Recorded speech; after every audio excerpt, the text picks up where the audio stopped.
Disclaimer. The material in this podcast is not to be taken as a replacement for therapeutic services. This is for entertainment purposes and represents the sole perspectives of the individuals involved. If you are experiencing an emergency, please contact the appropriate authorities or professionals.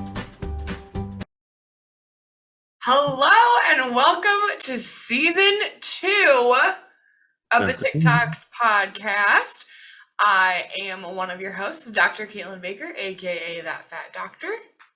And I am Dr. Terrell DeGans, aka thatblackdoctor. Technically on TikTok, but not really. Yeah, we need to fix that. We need to get you on like Instagram or something. Yeah, true that. Speaking of which, we do have an Instagram. We do. You can go ahead and follow us at the TikDocs. We also have an email. It's thattikdocs@gmail.com if you want to write in and hang out with us or make suggestions or just say hi.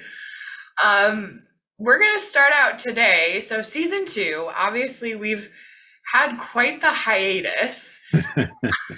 Longer than our season, I think. Longer than our first season lasted. I think we're going to just do some life updates and catch y'all up on what's been going on with us. And then we have a really fun, not fun episode. So, Fun, not fun. Yeah. It can be both. But we're going to talk about current court cases going on. So today, the day that we're recording this is May 4th. May the 4th be with you. And also with you. We're going to be doing the Roe V Wade draft overturn and covering what that looks like in terms of mental health and abortion as a whole is kind of a hot button topic and diving into that. And then we're going to talk about Amber Heard and Johnny Depp and what the heck is happening there. So T, you want to start us out with what the heck have you been up to? Oh, nothing major. Pretty much the same thing. Ever since I got my license, I have a much better job and much happier place. Got engaged. I'm just gonna skip over that. No, we're not skipping. Oh, I knew you were gonna do that.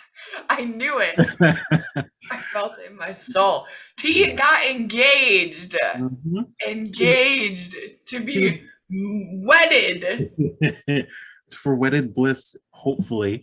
To the same person that I had broken up with all this time ago. We discussed this kind of coming back, right? So there was this idea that, things weren't working out, and they definitely were not. And we were definitely not in a good place. And it needed to happen. We grew immensely from it. We spoke about things that we've never spoken about before. I learned a lot about myself through this process. Being single is something that I absolutely needed to do, not to just be single, but to recognize things about myself that I hadn't noticed in the relationship. She definitely benefited from it. She learned things about herself, things about her sexuality. I learned things about kind of what I like in relationships, what I'm looking for, and we brought that together. I did have to swallow my pride quite a bit to come back to her. Good. You needed a good pride swallow. Anyways, I went back. I pushed for the relationship. I continued to push for the relationship, and I realized how much work needs to be done on my part, and she also noticed there's work on her part to be done, and we continue to work on that every day. So we're in a significantly better place than before. It led to us, slowly dating again, kind of keeping things open, realizing, we're the ones that we want for one another, the actual true versions of ourselves. And it led to me having no more doubts about, getting married, really wanting to not live another day without being engaged to this woman. The whole proposal story, you're going to have to get another time. But it all went really, really well. She was completely surprised. And now we're working on booking something in a few years. So there we go. If you are listening, you might want to hop over to YouTube to, I'm going to put a picture or two in there of said proposal. So just saying, might want to hop over and check that out. But T, I'm so excited for you. So happy for you. We love to see, people working through things and growing together. It's a beautiful thing. So congratulations, bud. I'm pumped and shocked, but mostly excited. Me too. There's no one else going to tell me this was going to happen when that was all going down. So, the universe brings you where it needs to bring you. Yeah, sometimes it does. I guess it's my turn. And the switch. So, what's been going on for you? A lot. Some of which I'm still debating on how much I want to share, but it's like, a couple thousand, 100,000 of my closest friends. So why not just whatever you're comfortable with. We're not a pushy bunch of people. Well, it's more so that the people who haven't heard this from me directly are going to be mad that they heard it over my podcast. But you know what? I don't care. So since last season, I moved to West Virginia. I am getting divorced, which has been really rough. That's been since the end of November. So it's honestly going on 5-6 months now. It's gotten a lot easier over time, but I took a hiatus from social media. I just was because we advocate for mental health, I was a pretty destroyed person for months, and that's okay, because when something big and not great, although good in the long run for both parties, happens, it's okay to not be okay. It's okay to fall apart, and that's what I did. So I've been working on rebuilding, figuring out finances, figuring out how to go about my life without my partner of 10 years. And it's going well. It's going well. We're rebuilding. I am myself more than I've ever been. And I'm just picking the pieces up and going to therapy and working through some stuff that I really need to work through, and studying to take my licensure exam. If you remember last season, T was going through that and took his and passed. So I'm going to be doing that this season, and doing the social media thing, doing some coaching, life coaching, plug myself in right there real quick. And that's going great. My business is slow but steady and building, and I'm really proud of myself. It's been the toughest 6 months of my life, but we're here, and every day is a new day. Yeah, and I will say, when you're going through a breakup or divorce or really anything where you feel like the world kind of shattered around you, it does. But that means you get to rebuild something significantly better.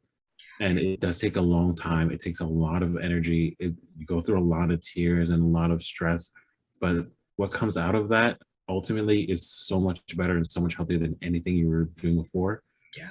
And for anyone and everyone out there going through this, because we know everyone has some version of this in their lives, if you're not going through it, thank goodness. But if you are, or you're still going through it, or you've thought about it before, remember how hard it's been, and remember that coming out of that is the best feeling, knowing that you're going to still be you at the end of it. What he said. That was great. I think T and I T put me through a therapy session yesterday. He didn't think I would catch on to what he was doing, but I did. First off, no, let's be real clear. Don't make it seem like you're just throwing out free therapy. I thought I got billed. What are you talking about, free? I mean, you might as well get billed. This is honestly just how I communicate with people now. So it's gonna feel therapeutic because I'm goddamn good at my job. But I was genuinely interested in like what you were thinking and feeling and how you're getting through it. And if I have comments on it, I'm gonna give you the comments on it. Yeah. The point is, if I choose to bill you, I still can. But that wasn't the Serves the intent right. of the conversation. Yeah. So during this therapy session yesterday, all of that to say, T asked me about my feelings like since. I forgot how you phrased it exactly, but that's kind of what was my takeaway. Mhm. Like what was the good feeling after all Mhm. of that happened? And my answer was freedom. And not that I didn't have it before, but those were restraints that I like kind of put on myself even. Mhm. And I'm discovering who I am, what I want, what I can be, what I can do, and I feel free. So, like he said, if you're going through things, they're hard. It's hard. Life's hard. It is. There are ups and there are downs, and those downs can be low, low, low, low. But it does get better. Time does pass, Mhm. and pain becomes easy to forget. Mhm. Well, not so. I don't think it's easy to forget. I do think you learn the lesson, and the lesson becomes a more prominent piece of that. See, interesting. Okay. Yeah. Because no, I said that very okay, listen. I at one point remember, and it's a fact that stuck out to me. I can't even I was like watching, no, I was reading something. And it Mhm. was about how like we physically can't remember pain. You physically can't. You remember Right. But the repercussions. that's what I was I mean, that's what I was Uh, alluding to. But like, uh, yes, to your point as well. But I also that just like struck out to me so much because it's true. Like eventually you're like, yeah, it was hard, but like you don't remember like the physical torment and mental like anguish that occurred because so much time. Anyway, I'm a nerd. But yeah. Things Nerd. get better. They do. I'm gonna pose the questions for other people that are going through something similar or will, and gonna reflect back on this part. Um, I said there were two final questions I wanted to ask you. One of them was the one that you stated, right? What's the thing that you're holding on to that's your consistent happiness coming from all of this? And the other one is, or I'm going to paraphrase. I don't remember exactly what I said, but what's the thing that was your lowest point that you bounced back from? Like, how did you know you're bouncing back from your lowest point? And I think having those reflection points is always important because you get to see where you were and where you are. And people tend to look at where they want to be more so and then compare that way. But when you see where you've come from and the great reaches that you're going to get to, it's a great point to just enjoy and reflect on. Yeah. It was an interesting conversation that we had. Those are good answer those for yourself and Yeah. see what it does for you, because even just that short conversation yesterday was, I mean, I'm healing from left, right, and all over, but it was a healing conversation nonetheless. So let's get to our topics. Yeah, so that's where we've been. Mhm. One of us getting married, one of us getting divorced. The circle of life The circle, continues. yeah. Anyway, so about which one should we do first? I think let's do sad. I mean, they're both obviously sad, but one is more poppy than the other one. Let's do Poppy because you know what, we'll keep people interested long enough to be like, no, fuck the next one. So, Okay. Okay, so Johnny Depp and Amber Heard. Let's talk about it. have you ever heard of them? Probably. So, God, that was terrible. bad jokes all day. Let's go. Insert sound effect.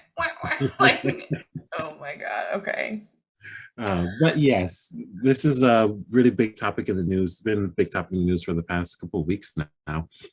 And I want to get your impressions on this because we haven't actually spoken about this, and I definitely have my point of view. But What are you getting from this very highly publicized trial? To be honest, I haven't read many articles. I haven't dove in a whole lot. What I've just been mostly seeing is clips of the actual case. Mm-hmm. And I think that honestly, for me, those have spoken for themselves. Mm-hmm. And what's going on, and then the reaction of Amber is a little sus for me. But basically, so if you don't know what's going on, if you perhaps live under a rock, that's okay. Rocks are cool places. Back in, oh God, when was it? 25th? I don't know. A long time ago. I should have known that. I don't care. Johnny Depp was going through some allegations brought to him by Amber Heard of him being abusive towards her, and he lost out on the Harry Potter, what is it? The Pirates of the Caribbean? No. He was Fantastic Beasts. Yeah, it's a Fantastic Beasts franchise, and he lost out on that, and he basically has not really been in any movies or anything since this happened, and he's suing. What? Straight up blacklisted from all of Hollywood. Yeah. Yes. So then he is now suing Amber for defamation because he lost out on all of this money. But I mean, obviously, it's deeper than that. That's what the lawsuit. It's career. He got his career taken away from him because people don't want that drama, which is understandable for the production teams and the companies and all. Like, they don't want someone associated with abuse to be receiving millions of dollars and then on the TV screen. That makes sense, but yeah, they led to this defamation case. Yeah. So now all of this stuff has come out about how it's been Amber being the abuser, and it was never Johnny. Johnny, that sounds too informal. I'm like, Jonathan. My friend Johnny. I don't know why I was British either. It's fine. Yeah. So it's been really interesting because I remember, I was pretty young when this happened. High school, when the first, or maybe a little later. I don't know. I was still naive, so we'll just say high school brain. And I remember being upset with Johnny Depp because Johnny Depp had come to my town to do this movie when I was in high school, and we went to the square where I lived, and he was in this John Dillinger movie.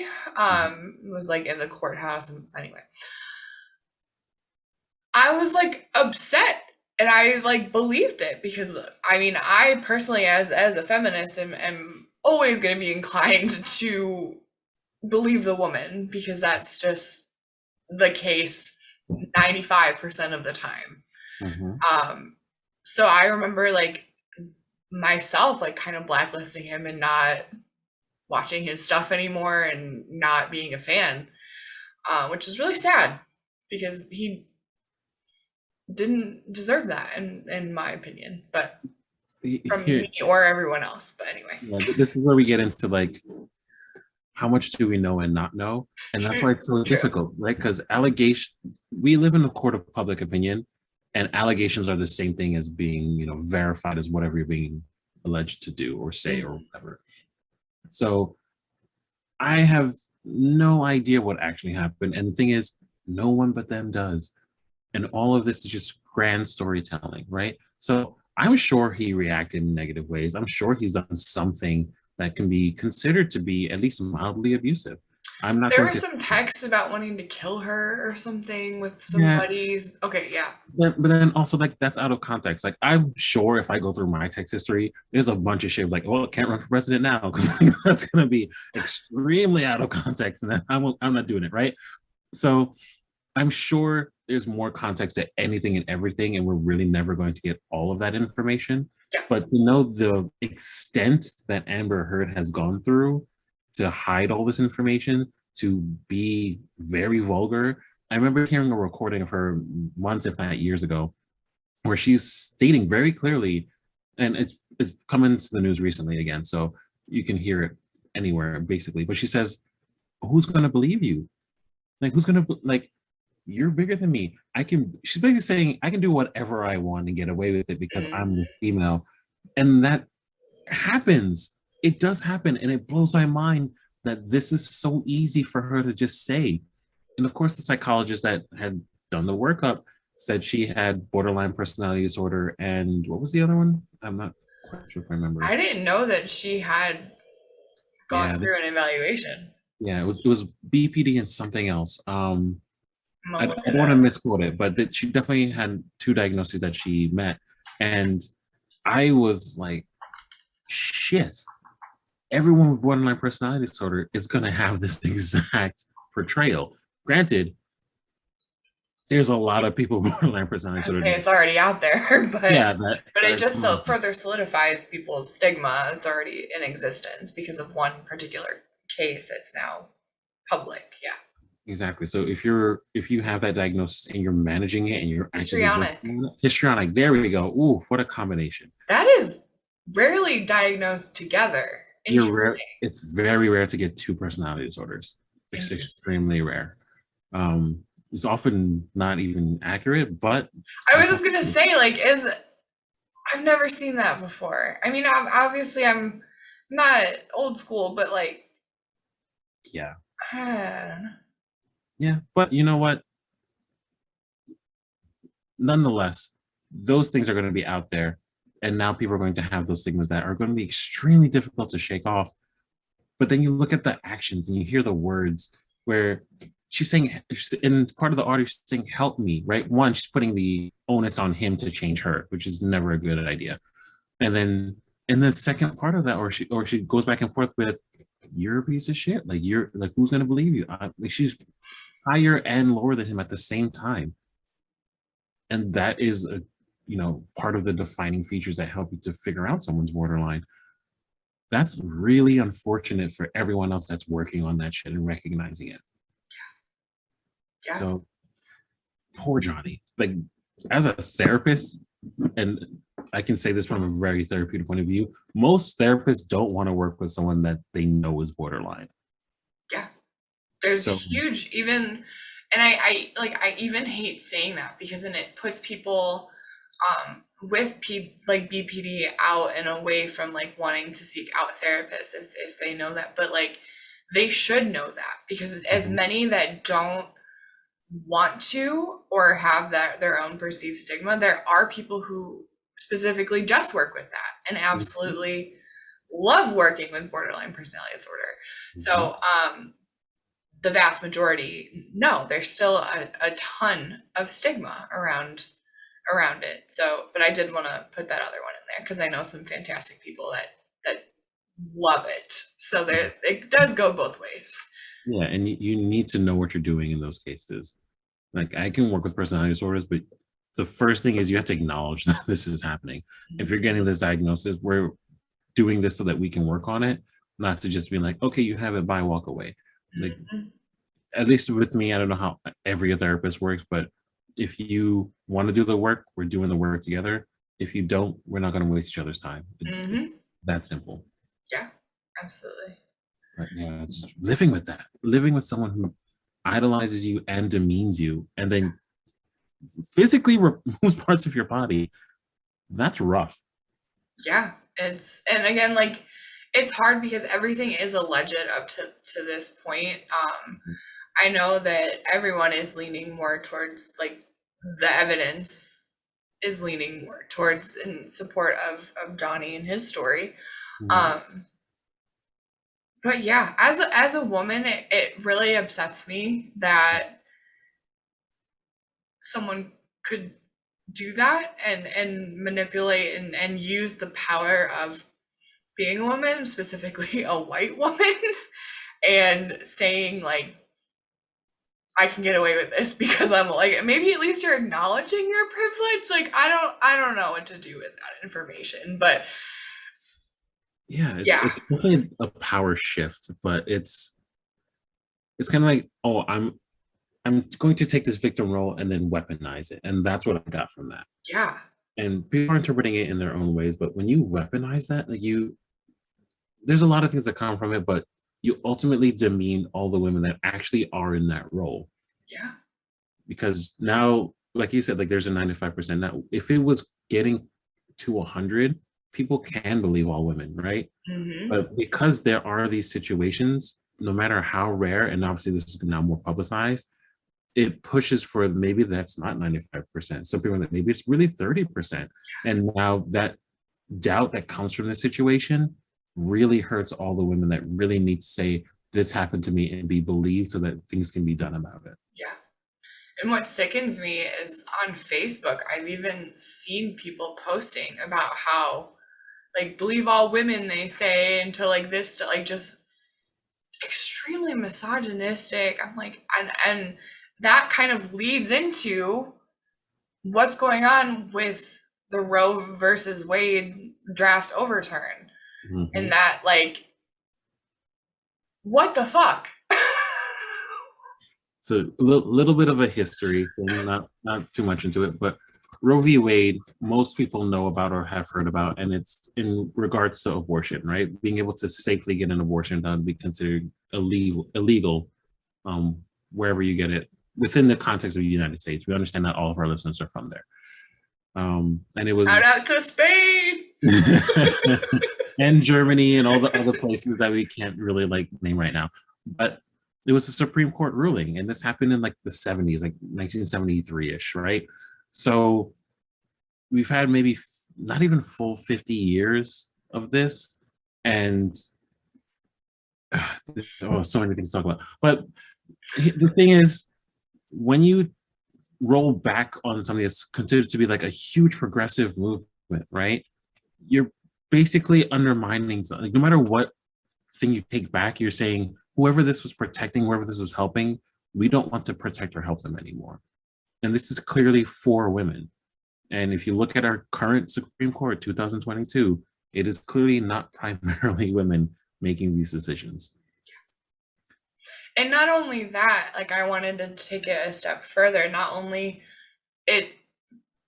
the significance of women that were having these, it's not people who have money, like white people who can go to other places or other countries. This is hugely affecting BIPOC women. Mm-hmm.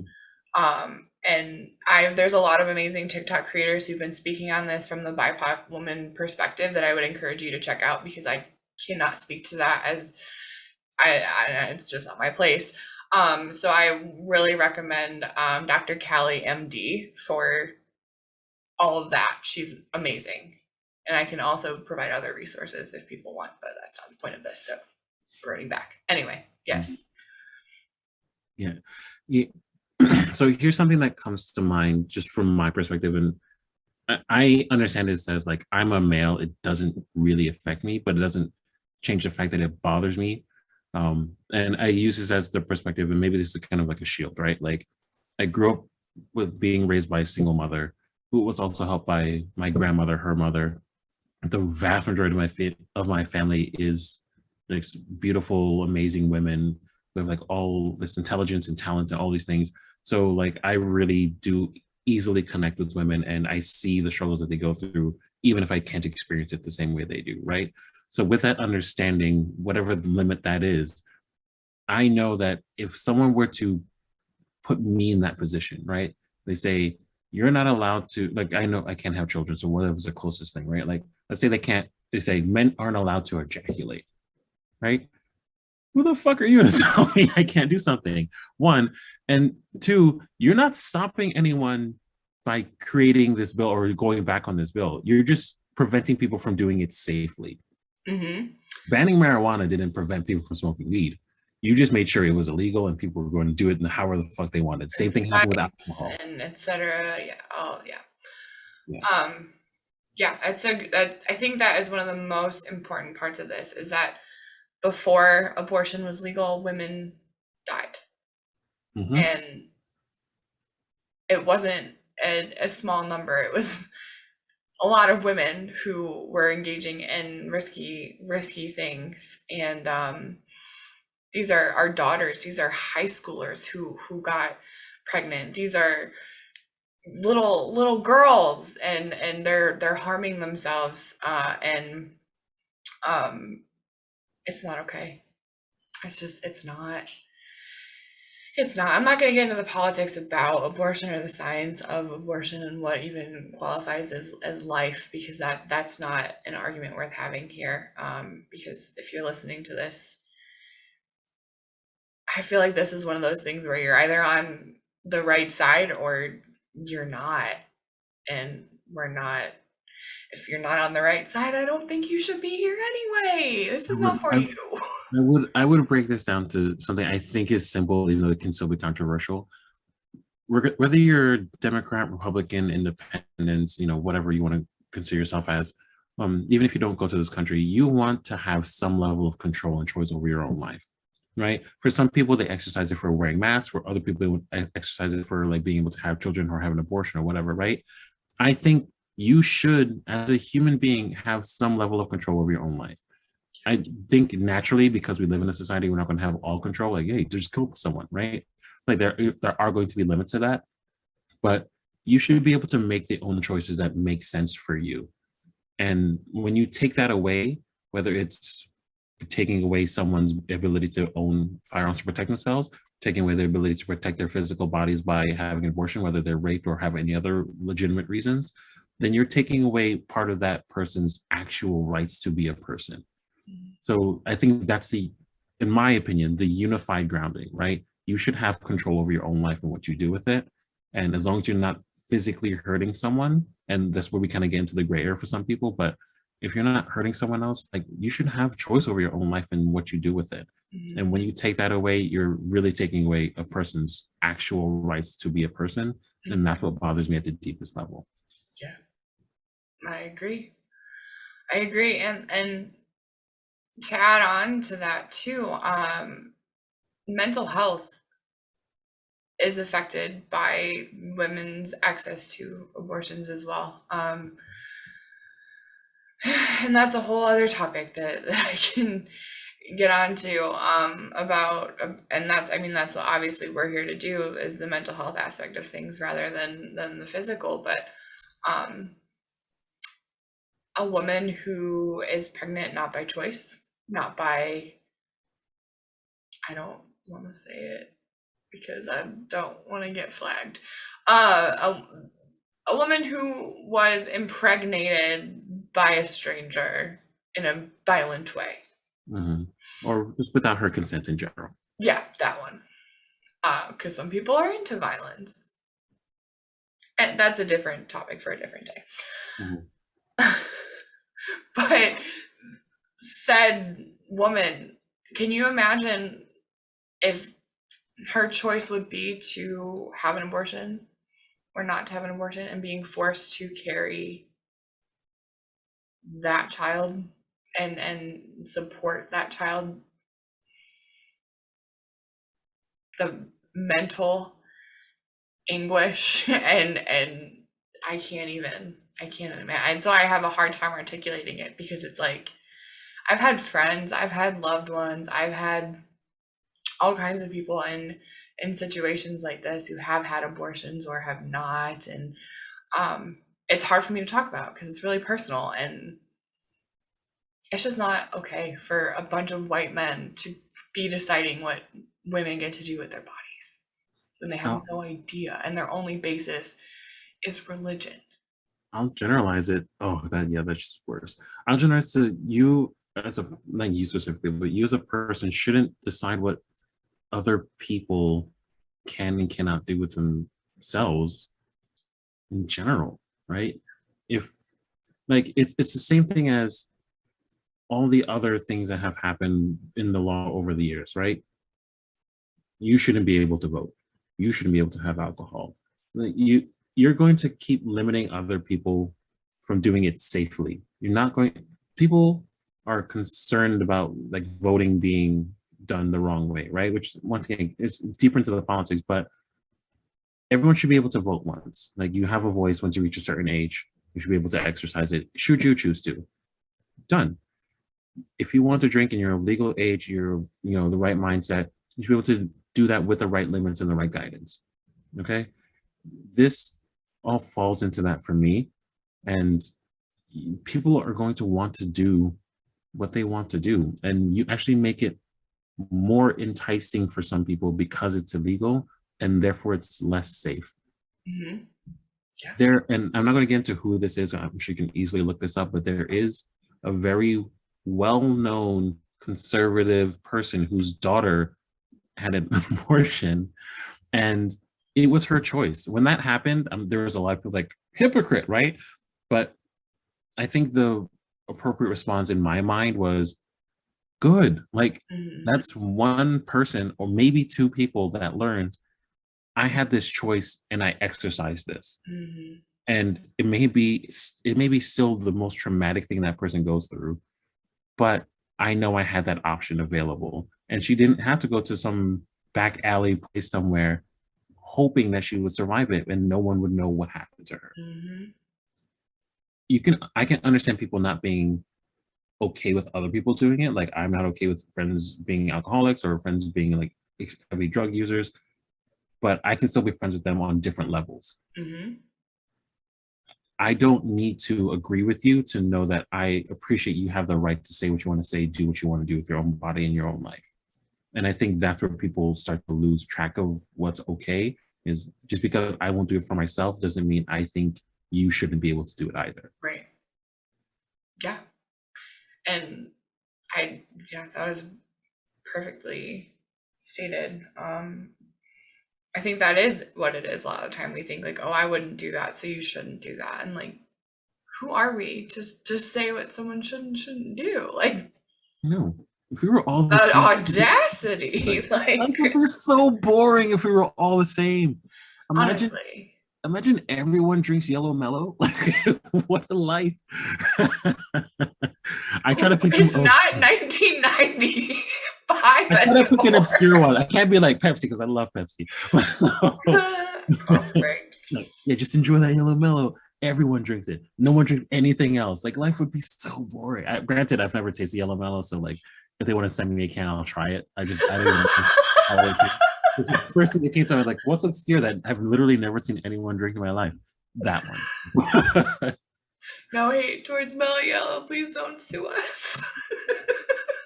If you send me a can, you just a single can, you like try it before you say that again, I'll try it. I'll give you a try.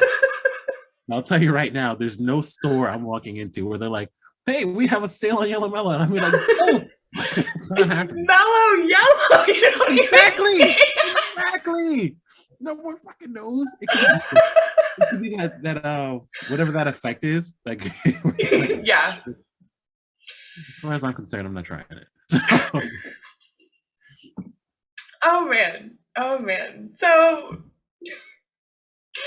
anyway, the world's on fire. How about yours? Welcome to season 2, folks. More of your stuff. Oh man. Season 2. It's gonna be a wild ride, as it always is. We have some fun stuff, cool stuff planned out. I am working on my editing skills, so hopefully gonna be a little more exciting for y'all. It's gonna be popping, y'all. It's gonna be popping. So follow us on our socials. If you want to, we post some funny, cool stuff and updates and all that good stuff when episodes are coming out. Special behind the scenes stuff. Hopefully we have some unseen episodes that are a little extra, unseen for a reason, but I've been thinking about releasing some clips. And and email in if you have questions or topics you want us to cover. The TikDocs at gmail.com, and all of our social medias are at the TikDocs. So we will see you next time. Thanks for hanging out.